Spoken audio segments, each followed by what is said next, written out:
हाय, आपके साथ मैं हूँ Surabhi Sharma. India TV YouTube channel subscribe करिए, बेल आइकन दबाएं।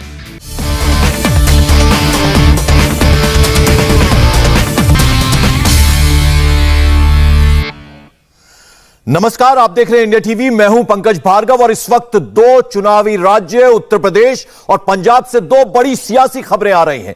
दोनों ही स्टेट्स में हलचल बहुत ज्यादा तेज है। उत्तर प्रदेश में योगी कैबिनेट का विस्तार होने जा रहा है। करीब 5:30 बजे 7 नए मंत्रियों को शपथ दिलाई जाएगी। उधर अगर पंजाब की बात करें तो वहां भी कुछ देर बाद चन्नी मंत्रिमंडल का विस्तार होने जा रहा है। योगी कैबिनेट में जितिन प्रसाद समेत 7 चेहरों को जगह मिलने की खबर आ रही है। कहा तो यह भी जा रहा है कि 7 नए मंत्रियों से बीजेपी जाति समीकरण को सेट करने की कोशिश कर रही है। तो उधर पंजाब की बात करें तो चरणजीत सिंह चन्नी कैबिनेट में 15 नए मंत्री शपथ ले सकते हैं, जिनमें कैप्टन के चहेतों का पत्ता काट दिया गया है। उत्तर प्रदेश पंजाब दोनों ही जगह पॉलिटिकल लड़ाई बहुत ज्यादा इंटरेस्टिंग हो गई है। यानी दोनों ही राज्यों में, दोनों ही चुनावी राज्य हैं, एक तरफ 15 नए मंत्री बनाए जा रहे हैं पंजाब में, और यहां अगर उत्तर प्रदेश की बात करें, क्योंकि वहां पर चुनाव है 2022 में, पंजाब में चुनाव है, तो अगर उत्तर प्रदेश की बात करें तो यहां 7 मंत्री बनाए जा रहे हैं। उसमें जो कास्ट इक्वेशन है उसको कहीं ना कहीं मद्देनजर रखा जा रहा है, यानी जाति समीकरण का पूरा ख्याल रखा जा रहा है। जितिन प्रसाद ब्राह्मण चेहरा है, वो मंत्री बनाए जा सकते हैं। तो यानी दोनों ही स्टेट्स में जबरदस्त हलचल। यहां पर ये बता दें आपको, पंजाब में 15 नए मंत्री बनने वाले हैं, नए। उसके अलावा अगर हम उत्तर प्रदेश की बात करें तो 7 मंत्री वहां बनाए जा सकते हैं। यूपी में आज योगी मंत्रिमंडल का विस्तार होने वाला है। जैसे कि हम आपको बता रहे, 5:30 बजे 7 मंत्री शपथ लेने वाले हैं। इंडिया टीवी को मिली जानकारी के मुताबिक शपथ लेने वाले 7 संभावित मंत्री जो हैं, उनमें ज्यादातर पिछड़े वर्ग और SC/ST समाज से होंगे। मंत्रियों की रेस में ब्राह्मण नेता जितिन प्रसाद, जिनका नाम का हम जिक्र कर रहे हैं, वो नाम है। अति पिछड़ों के नेता धर्मवीर प्रजापति, उनके अलावा पलटू राम मंत्री की रेस में सबसे आगे हैं। निषाद वोट बैंक को खुश करने के लिए संगीता बिंद, बलवंत और संजय गौंड भी बन सकते हैं नए मंत्री। कुर्मी नेता छत्रपाल गंगवार, उनके अलावा गुर्जर नेता तेजपाल नागर का नाम भी आगे चल रहा है। इसके अलावा उत्तर प्रदेश के पूर्व मंत्री चेतन चौहान की पत्नी संगीता चौहान का नाम भी चर्चा में है। संजय निषाद के नाम मंत्रिमंडल में शामिल होने की खबर थी, लेकिन उसकी पुष्टि नहीं हो पाई है। उत्तराखंड की राज्यपाल रही बेबी रानी मौर्य की भी मंत्री बनने की खबर थी, लेकिन अभी अभी खबर मिल रही है कि वो मंत्रियों की जो लिस्ट है उसकी रेस से वो बाहर हो गई हैं। बीजेपी 4 MLC भी नॉमिनेट करने वाली है, जिनमें संजय निषाद और बेबी रानी मौर्य को MLC बनाया जा सकता है। और अभी अभी हमारी bureau chief, Lucknow bureau chief, Uttar Pradesh bureau chief है रुचि कुमार, उनके पास एक नया नाम भी आया है। इन्हें भी मंत्रियों की रेस में बताया जा रहा है। अनुसूचित जाति से आने वाले दिनेश खटी का नाम की भी चर्चा हो रही है। रुचि कुमार हमारी सहयोगी इस वक्त हमारे साथ जुड़ी हैं। रुचि, बेहद इंटरेस्टिंग अब हो गया है, चुनावी साल आने वाला है, 2022 में चुनाव है उत्तर प्रदेश में। उससे पहले यहां कैबिनेट एक्सपेंशन होने जा रहा है, 7 नए मंत्री बनाए जा सकते हैं। जी हाँ, बिल्कुल। इस समय हम राजभवन के बाहर खड़े हैं और यहाँ पर हलचल कुछ दिखाई दे रही है। जो मंत्री जिनके नाम चल रहे हैं, उनके कुछ समर्थक भी यहाँ पर पंकज आ गए हैं, और ये सारे जो नाम अभी सामने हैं, इससे ऐसा लगता है कि एक ब्राह्मण चेहरा होगा, 2 दलित, 3 OBC और 1 अति पिछड़ा। तो ये हमारे साथ जो है ये बरेली से आए हैं, छत्रपाल गंगवार के समर्थक है, और इनका कहना है कि छत्रपाल गंगवार के पास फ़ोन आ गया है। कब पता चला कि मंत्री बन रहे हैं आपके विधायक? कल शाम को पता चली थी और दिन में कॉल आ गई थी, और शाम को वो माननीय विधायक जी हमारे यहाँ लखनऊ आ गए थे और हम लोगों को जानकारी होगी, तो हम लोग भी रात में ही पहुँच गए थे यहाँ लखनऊ, और आज 6 बजे का टाइम तय हुआ है कि मंत्रिमंडल में शामिल किया जाएगा। आप भी उन्हीं के समर्थक? जी जी जी जी। तो देखिए, छत्रपाल गंगवार के समर्थक यहाँ हमें दिखाई दे रहे हैं, और जो मंत्रियों के नाम हैं उनके समर्थक फिलहाल राजभवन नहीं पहुँचे हैं, लेकिन पूरी लिस्ट आप देखेंगे। जैसे ये छत्रपाल गंगवार के समर्थक हैं। छत्रपाल गंगवार का अगर आप इतिहास देखेंगे तो ये बरेली से विधायक हैं, और दूसरी बार बहेड़ी से विधायक हैं, दूसरी बार के विधायक हैं। ये कुर्मी हैं, और यूपी में अगर आप पंकज पूरी राजनीति देखेंगे तो 7% कुर्मी वोट है। ऐसा कहा जाता है कि 100 से ज़्यादा ऐसी सीटें हैं जिसमें कुर्मी वोट बहुत ज़्यादा मायने रखता है। तो सारा जातीय समीकरणों का ध्यान रखा गया है कि 2022 का जब चुनाव हो तो उसमें पूरा फायदा बीजेपी को हो, क्योंकि अब देखिए चुनाव में बहुत कम वक्त रह गया है। ये जो मंत्री बन रहे हैं बहुत काम कर पाएंगे ऐसा नहीं लगता, लेकिन एक मैसेज बीजेपी देना चाहती है उस समाज को, उनके सपोर्टर्स को, उनके समर्थकों को कि उनके देता को सम्मान सरकार देना चाहती है। जरा हम नंबर्स की अगर बात करें, 54 मंत्री हैं, अगर मेरी जानकारी सही है आप करेक्ट कीजिएगा मुझे, 60 का नंबर होता है अगर 6 मंत्री बनाते हैं। अगर 7 मंत्री बन रहे हैं तो क्या किसी एक का पत्ता कटेगा? इसको लेके बहुत हम लोग भी बहुत देर से गणित गुणा भाग लगा रहे हैं। कुछ का कहना है कि नहीं 7 बनाए जा सकते हैं, कुछ ये कह रहे हैं कि कुछ मंत्रियों की छुट्टी भी हो सकती है, कुछ मंत्रियों के नाम भी चल रहे हैं, पंकज की इनका नाम है और इनकी छुट्टी की जा सकती है, इनके कामकाज से खुश नहीं है मुख्यमंत्री योगी आदित्यनाथ और चुनावी साल है तो एक तरह का मैसेज देने की कोशिश है। तो अब क्या होता है, लेकिन ये ज़रूर है कि 7 मंत्री बनाए जाएंगे, इतना तय हो गया है पंकज। बिल्कुल। और उसके अलावा रुचि, ज्योतिरादित्य सिंधिया जो कि कांग्रेस से बीजेपी में आए, अब दूसरा जो कैंडिडेचर है वो है जितिन प्रसाद का, तो बहुत इंटरेस्टिंग होने जा रहा है। यानी ब्राह्मण चेहरा है, युवा नेता है और अब उन्हें भी मंत्री पद मिल रहा है। पूर्व में जिला पंचायत मेंबर रहा। हाँ देखिए, कहा जा रहा है कि जितिन प्रसाद ने दिल्ली से फ्लाइट ली है, किसी की बात हुई है उनके कोई समर्थक के कि वो फ्लाइट लेके लखनऊ आ रहे हैं। और जितिन प्रसाद को हमने देखा जिस तरह से उन्होंने कांग्रेस छोड़ी बीजेपी में आए, तो बहुत लंबे समय से यह कयास लगाए जा रहे थे कि जितिन प्रसाद योगी सरकार में मंत्री बनेंगे। कुछ लोगों का ये भी कहना था कि जो एमएलसी की पोस्ट खाली है 4 शायद उसमें उनको एडजस्ट किया जाएगा, क्योंकि ब्राह्मण चेहरा है जितिन प्रसाद। और यूपी में जो ब्राह्मण वोट है, आप पुराना इतिहास देखेंगे तो ब्राह्मण वोट भले ही दलितों से और ओबीसी से, मुसलमानों से कम हो, लेकिन ये वोट ऐसा है जो सरकार बनाने का काम करता है, एक तरह का माहौल बनाता है।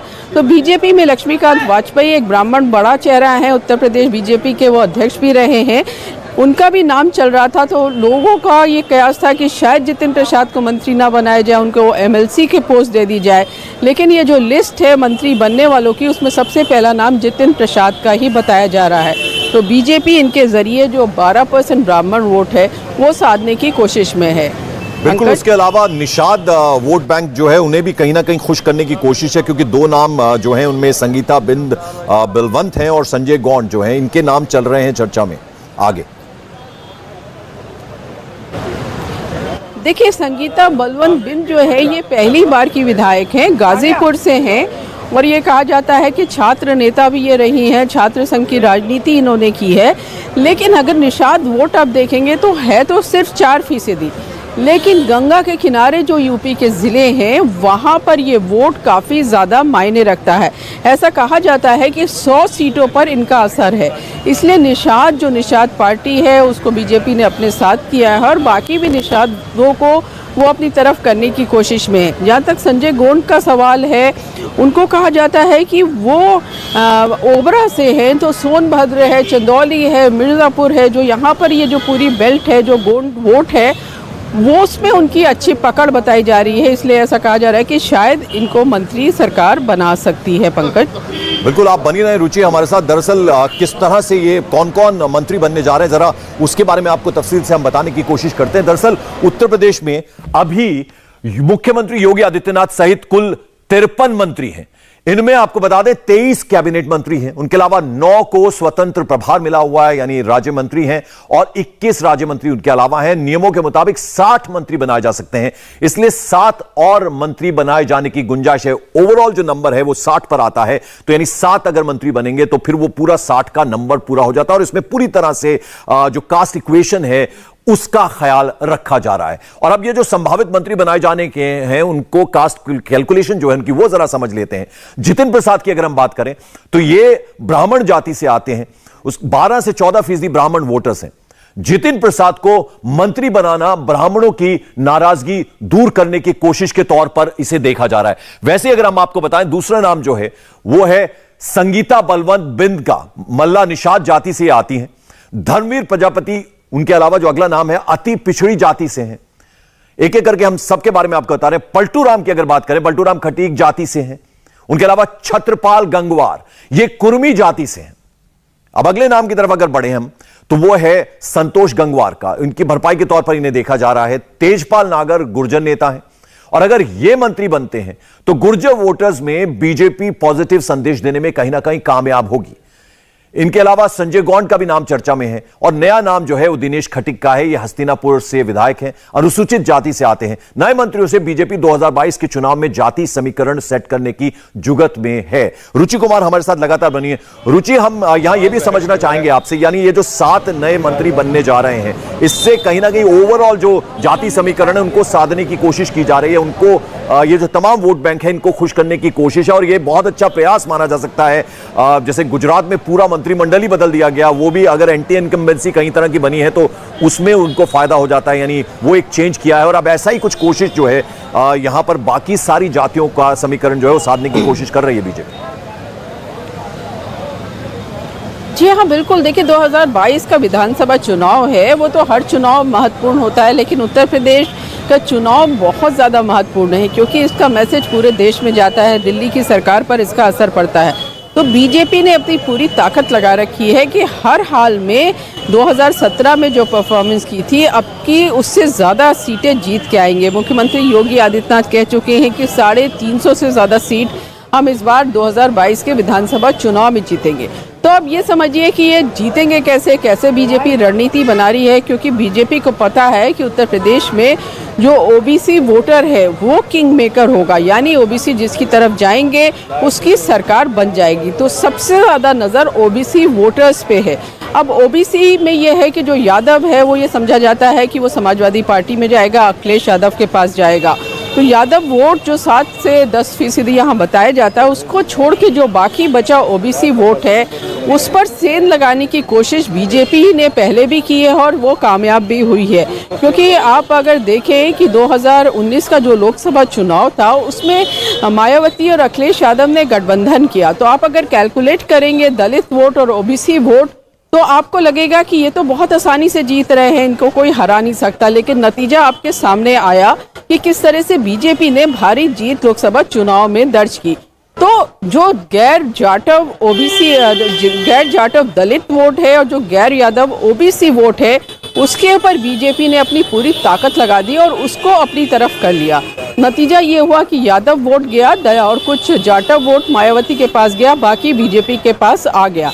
तो वो ही कुछ फॉर्मूला इस विधानसभा चुनाव में भी बीजेपी चाहती है कि जो ओबीसी वोट है उसमें यादव भले अखिलेश यादव के पास चले जाएं, लेकिन बाकी ओबीसी बीजेपी की तरफ आ जाए। इसी तरह से जो दलित हैं, जाटव मायावती के पास जाते हैं, जाटव के अलावा जो दलित वोट है वो बीजेपी अपनी तरफ कर ले। तो इसको कैसे करें कि उसके जो नेता हैं, उस जाति के, छोटी छोटी जातियां जो हैं, उनके जो नेता हैं जिनकी जनसंख्या कम है, उनको जोड़कर एक बड़ा वोट बैंक बनाने की कोशिश में है बीजेपी। और ये जो आज मंत्रिमंडल विस्तार हम देखेंगे उसमें भी आपको ये साफ नजर आएगा कि किस तरह से ये जो जातियां हैं उस पर बीजेपी अपनी माइन्यूट नजर रखे हुए है। पंकज, रुचि, जैसा आपने बताया कि प्लेन पकड़ लिया जितिन प्रसाद ने दिल्ली से, वो लखनऊ आ रहे हैं। अभी हालांकि 1.5 घंटे का करीबन वक्त बचा हुआ है, उससे थोड़ा सा कम बचा हुआ है। क्या किस तरह से इनको इत्तला की जाती है जो संभावित नाम है, यानी इन्हें चिट्ठी से सूचित किया जाता है या फोन जाता है इनके पास, क्या प्रोसीजर क्या है? देखिए, एक तो सरकार की तरफ से फोन जाता है, फिर पार्टी उनको फोन करती है, फिर जो राज संपत्ति विभाग होता है जिसकी जिम्मेदारी होती है उनको गाड़ी देना, उनको घर अलॉट करना, वहां से भी गाड़ी के लिए भी उनके पास फोन जाता है। तो सबसे पहले तो जो सीएम ऑफिस से फोन जाता है उससे ये पक्का हो जाता है कि वो मंत्री बन रहे हैं। जैसा अभी आपने देखा कि ये एक मंत्री के समर्थक हैं कि कल उनको यहाँ पे बुलाया गया था। तो इस तरह से जानकारी धीरे धीरे हो जाती है। बहुत सारे नाम ऐसे होते हैं, एक बार हमने मंत्रिमंडल विस्तार में देखा था। मैं जरा रुचि आपके पास आता हूं, जरा एक तस्वीर दिखाने की कोशिश कर रहे हैं। मुख्यमंत्री योगी आदित्यनाथ के कारों का काफिला जो है वो हम जरा दिखा रहे हैं तस्वीरों में। ये आप देखिए, राजभवन के निकले हैं योगी आदित्यनाथ और आज बड़ा दिन उत्तर प्रदेश सरकार के लिए, क्योंकि 7 नए मंत्री बन रहे हैं। चुनावों से पहले 4 महीने का लगभग वक्त है और ऐसे में बड़ी मुश्किल डगर है जो 7 नए मंत्री हैं, इनको अपने आप को प्रूव करना है। लेकिन एक कोशिश है बीजेपी की, योगी सरकार की, कि वो जाति समीकरण जो है उन्हें साधा जाए, यानी इन वोट बैंक को खुश किया जाए। इसलिए ब्राह्मण हैं, निषाद हैं, कुर्मी, इन मंत्रियों को जो है उनको सम्मिलित किया जा रहा है। 7 नए मंत्री हो सकते हैं, 60 का नंबर पूरा करना है, क्योंकि 60 मंत्री बनाए जा सकते हैं। अभी 53 है या 54, वो हम जानने की कोशिश करेंगे रुचि से एक बार फिर से, क्योंकि अगर 54 है तो 6 और बन सकते हैं, तो क्या किसी एक का पत्ता कटेगा? और अगर 53 है तो 7 हैं, चूंकि नए मंत्री बन रहे हैं, तो ऐसे में बिल्कुल क्लैरिटी उसमें। लेकिन ये काफिला आप देख रहे हैं, कॉन्वॉय मुख्यमंत्री योगी आदित्यनाथ अब किसी भी पल राजभवन पहुंचेंगे। 5:30 बजे का वक्त जो है वो तय हुआ है, और जब शपथ दिलाई जाएगी इन 7 नए मंत्रियों को, तो योगी आदित्यनाथ किसी भी वक्त पहुंच सकते हैं राजभवन। रुचि, हम कॉन्वॉय दिखा रहे हैं, योगी आदित्यनाथ निकल पड़े हैं राजभवन के लिए।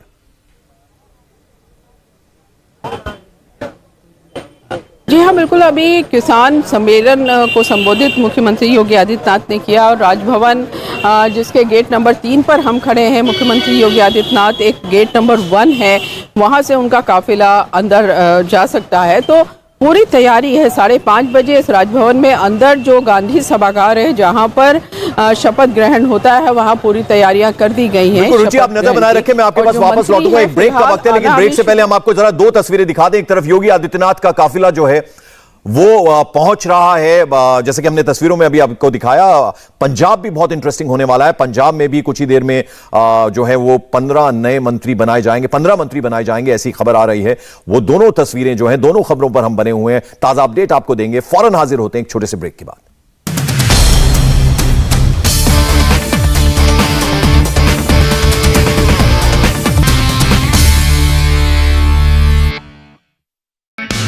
हाय, आई एम सुरभि शर्मा। खबरों से अपडेट रहने के लिए India TV YouTube channel subscribe करिए, साथ में बेल आइकन जरूर दबाएं। जुड़े रहें इंडिया टीवी के साथ।